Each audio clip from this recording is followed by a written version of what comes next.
रात के 11:30 बज चुके थे। निखिल रोज की तरह अपने लैपटॉप में गेम खेल रहा था। 2-4 ज़ॉम्बीज़ को मारे बिना निखिल को नींद नहीं आती। कमरे की सभी लाइट्स बंद थी। लैपटॉप में चलती हुई स्क्रीन से ही कमरे में थोड़ी रोशनी सी थी। यहाँ निखिल के साथ उसका रूममेट और जिगरी दोस्त देव भी था, जो सोया हुआ था। देव आज ऑफिस में रिजाइन देकर आया था। देव एक एड एजेंसी में कॉपीराइटर है। वो क्लाइंट्स के ब्रीफ पर एड लिखता है। देव को अपना काम पसंद है, लेकिन पिछले कुछ महीनों में उसके लिखे सभी एड्स या तो क्लाइंट या फिर देव की बॉस तारा ने रिजेक्ट कर दी। देव को समझ नहीं आ रहा था कि उसके साथ हो क्या रहा है, लेकिन आज सुबह जो ऑफिस में हुआ वो भी देव की सोच और समझ से परे ही था। तारा ने देव को अपने कैबिन में बुलाया था। जब वो कैबिन में पहुंचा तो तारा ने उसे बैठने के लिए कहा। फिर करीब आकर वो धीरे से बोली, देव, मेरे सीने पर एक बोझ है जिसे आज मैं बिना किसी डर के उतार देना चाहती हूँ। तारा ने जो कहा वो देव के जरा भी पल्ले नहीं पड़ा। वो झिझकते हुए बोला, मैं कुछ समझा नहीं। जो बात है आप साफ कहिए ना। ये सुनते ही तारा ने अपने कैबिन में यहाँ वहाँ नजर दौड़ाई और देव के हाथ में एक कागज का टुकड़ा रख दिया। देव ने कागज का वो टुकड़ा खोल कर देखा। उस पर लिखा था, वो आवाज चाहती है कि तुम ये शहर छोड़ दो। देव को वो कागज देकर तारा ने राहत की सांस ली और अपनी कुर्सी पर आकर बैठ गई। देव ने कागज पर लिखे मैसेज को फिर से पढ़ा और तारा को हैरानी से देखते हुए बोला, ये सब क्या है? ये कौन सी आवाजें हैं जो चाहती है कि मैं शहर छोड़ दूं? इस पर तारा ने कहा, मुझे नहीं पता वो कौन है। वो कोई इंसान नहीं है, बस एक आवाज है, बस एक आवाज। तारा ने घबराते हुए कहा। तारा की बात सुनकर देव कुछ देर तक खामोश रहा, फिर अचानक ही मुस्कुराने लगा। तुम मुस्कुरा क्यों रहे हो? तारा ने हैरानी से पूछा। तभी देव ने कागज का वो टुकड़ा टेबल पर रखते हुए कहा, आप मेरे साथ प्रैंक कर रही है ना? कल मेरा जन्मदिन है, इसलिए आज आप मेरे साथ ये प्रैंक कर रही है ना? जैसे लास्ट ईयर आपने विवेक के बर्थडे पर किया था। खुद भूत बनकर उसे डरा दिया था आपने, और आज इस कागज पर ये सब लिखकर मुझे डराना चाहती है। लेकिन मैं डरने वाला नहीं हूँ। मैं बहुत स्ट्रांग हूँ। मैं किसी से नहीं डरता। देव, मैं कोई प्रैंक नहीं कर रही। I am serious. तारा ने एकदम सीरियस टोन में कहा। फिर वो आगे बोली, ये सब कुछ महीनों पहले ही शुरू हुआ था। एक सुबह मैं उठी और मुझे एक औरत की आवाज आने लगी। मैं हर वक्त उसे अपने आसपास फील कर सकती हूँ।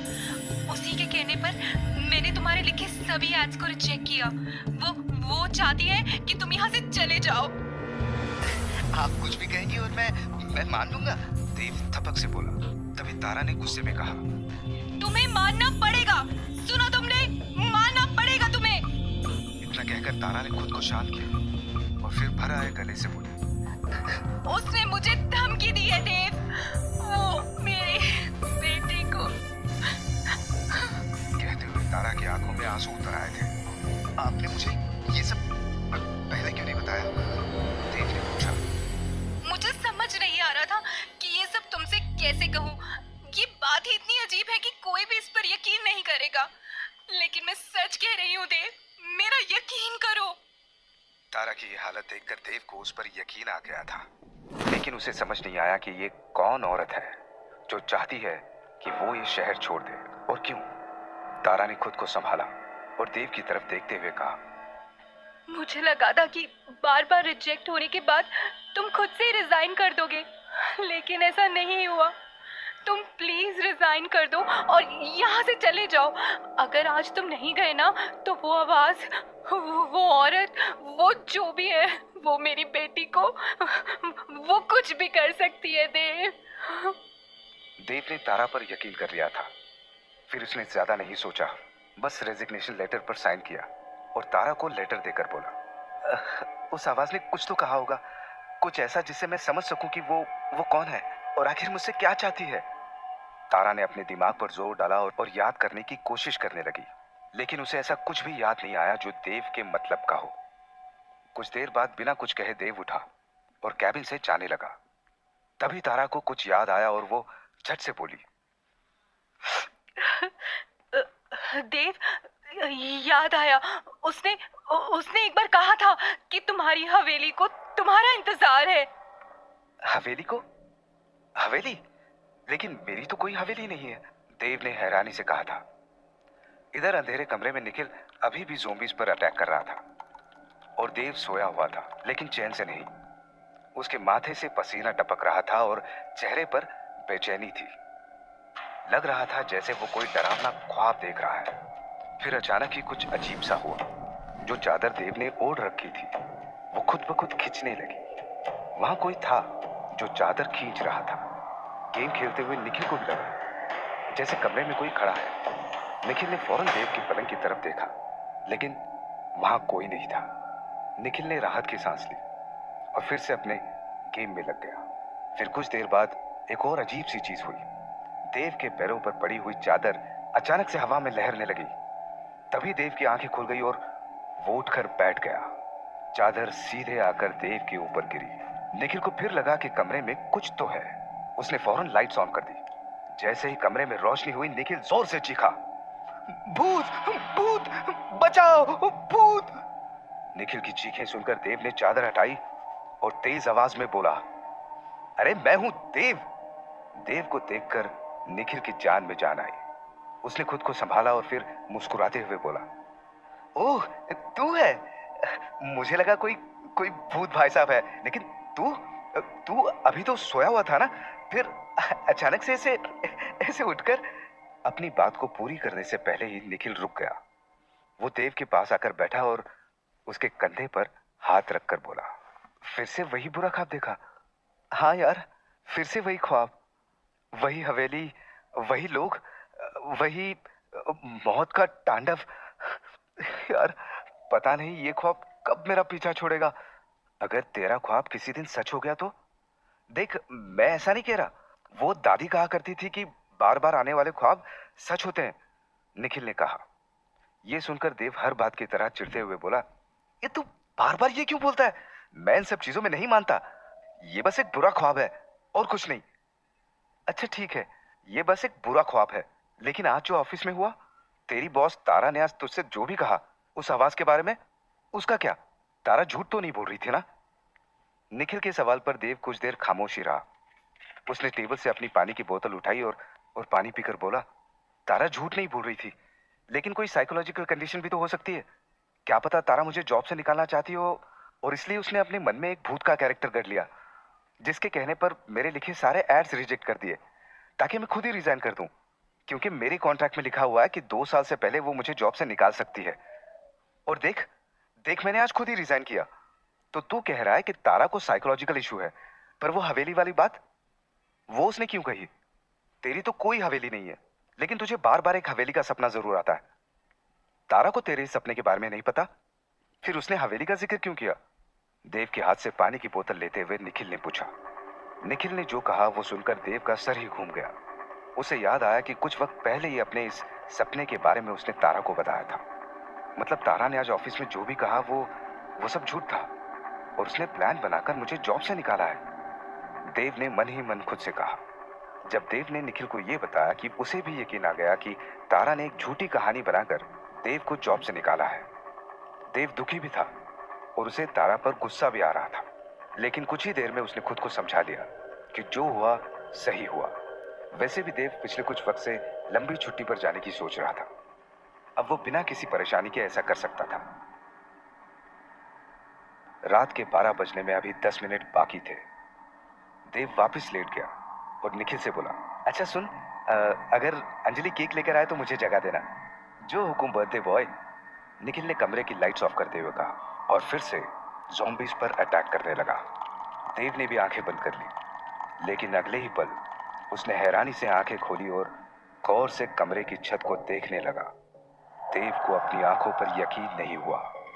कमरे की छत पर एक साया था, एक औरत का साया।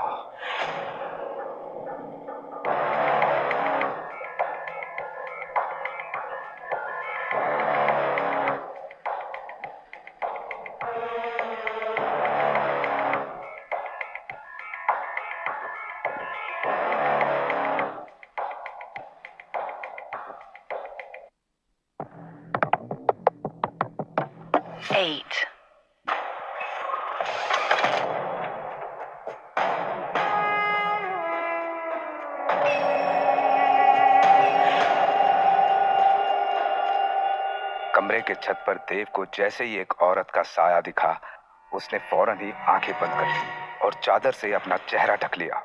देव का दिल जोरों से धड़क रहा था, उसकी सांसें तेज हो गई थी। उसने निखिल को आवाज दी, लेकिन निखिल ने कोई जवाब नहीं दिया। निखिल के कान पर हेडफोन लगा था, जिसकी आवाज इतनी तेज थी कि निखिल को बाहर का कुछ सुनाई नहीं दे रहा था। देव वैसे तो भूत प्रेत में नहीं मानता, लेकिन उसे डर तो लगता है। डर किसी के लौट आने का, डर बचपन की एक याद का, डर उस चुड़ैल का, उसी बुरी आत्मा का जिसने पूरे यकीन के साथ देव की मां कल्याणी से कहा था, कल्याणी, मैं आऊंगी, वापस आऊंगी, मैं ले जाऊंगी तेरे देव को अपने साथ अपनी दुनिया में हमेशा हमेशा के लिए। और जब ऐसा होगा तब ना तो तू कुछ कर पाएगी और ना तेरा ये पुजारी बाबा कुछ कर पाएगा। उस चुड़ैल के ऐसा कहते ही कल्याणी ने 10 बरस के देव को अपने पीछे छुपा लिया।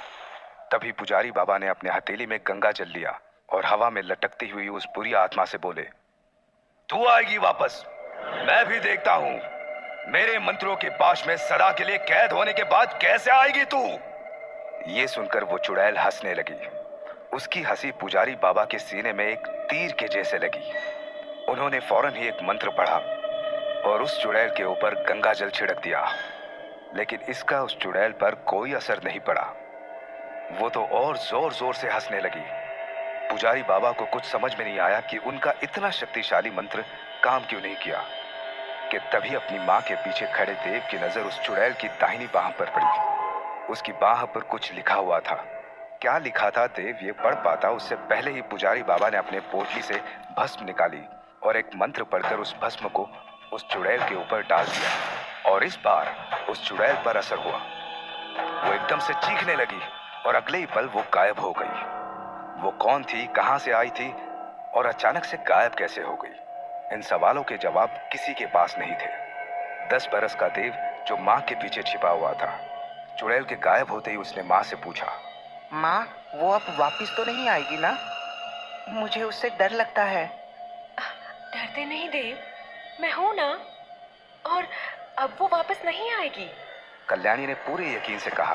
तभी पुजारी बाबा ने बिना देर किए मंत्रों की शक्ति से एक रक्षा कवच सिद्ध किया और देव के गले में पहना दिया।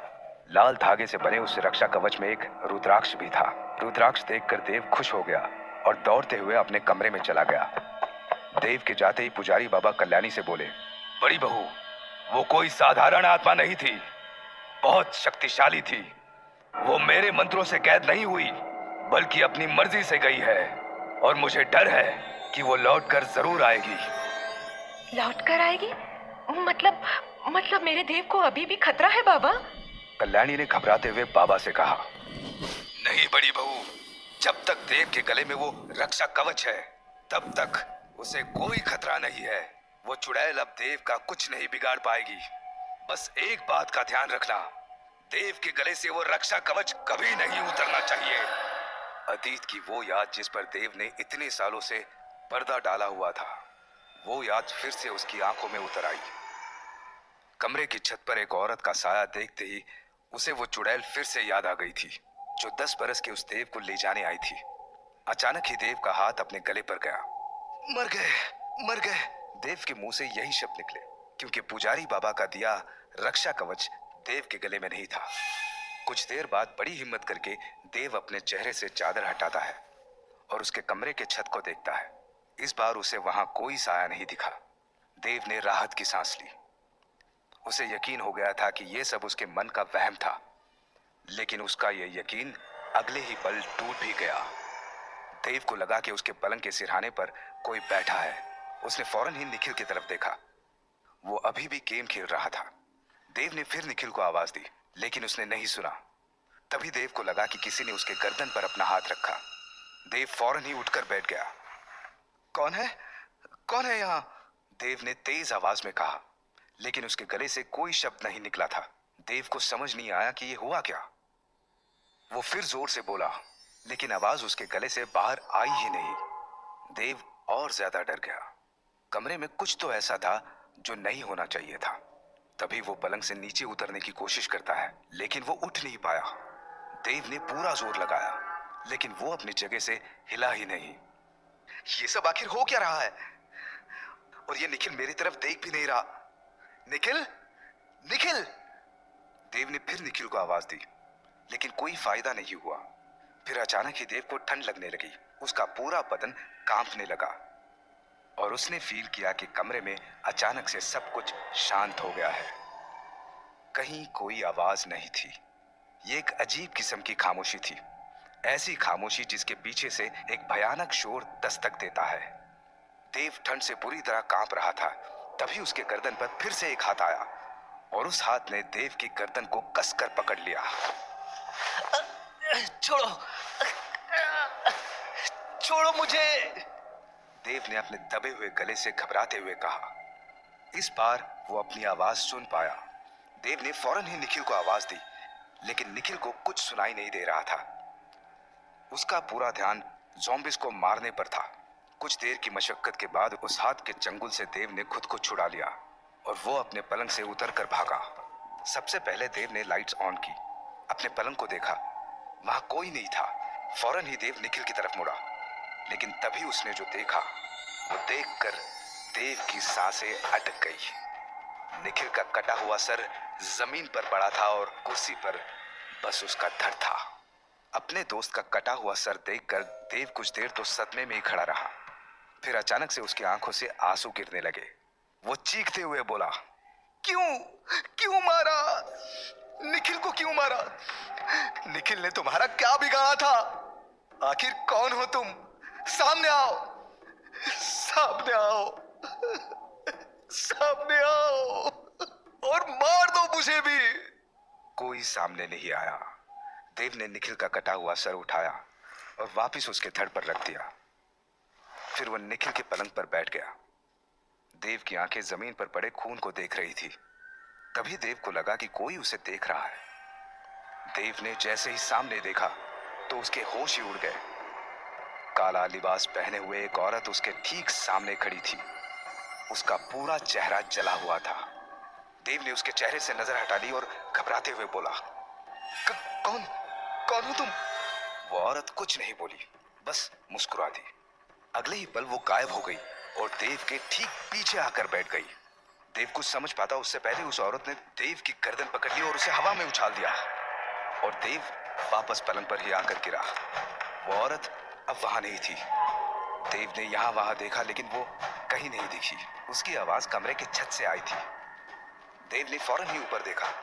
वो औरत कमरे की छत पर उल्टी लटकी हुई थी। उसने देव की आंखों में देखा और उसे डर दिखाई दिया। देव की आंखों में देखकर वो औरत फिर से मुस्कुराने लगी। कौन हो तुम? और मुझसे क्या चाहती हो? और निखिल को क्यों मारा? क्यों मारा निखिल को? देव इस बार गुस्से में बोला। देव का तल्ख लहजा सुनते ही वो औरत देव के ठीक सामने आकर खड़ी हो गई और तेज आवाज में बोली, मरेंगे, सब मरेंगे और तू कुछ नहीं कर पाएगा। तड़पेगा, बस तड़पेगा तू, अपने लोगों के लिए, अपनी खुशी के लिए और अपने प्यार के लिए। सुना तूने? प्यार के लिए। उस औरत ने जो कहा वो सुनकर देव ने फौरन उसकी दाहिनी बाह को देखा, लेकिन अचानक ही वो गायब हो गई और फिर से देव के पीछे आ गई और कान में धीरे से बोली, happy birthday Devraj.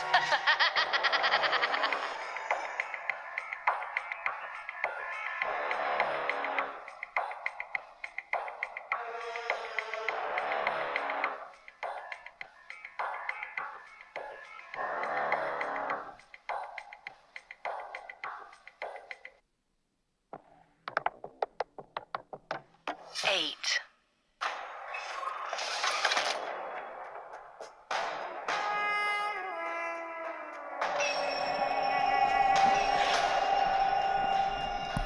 Happy birthday Devraj. ये सुनते ही देव ने पीछे मुड़कर देखा और उसकी आंखें फटी की फटी रह गई। इसलिए नहीं कि वो औरत फिर से गायब हो गई थी, देव हैरान था